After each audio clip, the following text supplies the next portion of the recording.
இலங்கை cricket அணியின் நட்சத்திர சகலத்துறை வீரரும் இலங்கை கிரிக்கெட் அணியின் தலைமை பயிற்சிவிப்பாளருமான சனத் ஜெயசூரிய கிளிநொச்சி மத்திய கல்லூரி மைதானத்தை நேற்று பார்வையிட்டார்.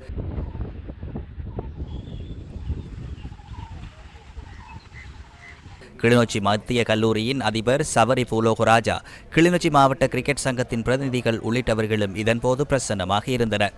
இதன்போது குறித்த மைதானத்தினை புத்தரை மைதானமாக மாற்றி கிளிநொச்சி மாவட்டத்தில் கிரிக்கெட் துறையை மேம்படுத்துவது தொடர்பில் ஆலோசிக்கப்பட்டுள்ளது.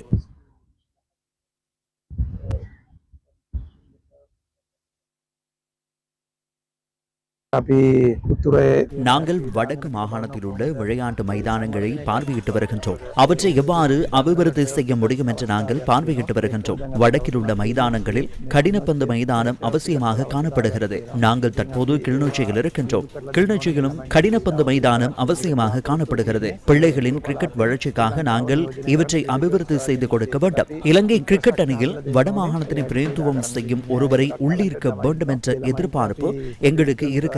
இதற்காக நாங்கள் உட்கட்டமைப்பு வசதிகளை ஏற்படுத்தி கொடுக்க வேண்டும். இங்கே திறமையான பல வீரர்கள் இருக்கின்றனர். இதற்காக நாங்கள் அபிவிருத்தி பணிகளை முன்னெடுக்க வேண்டும்.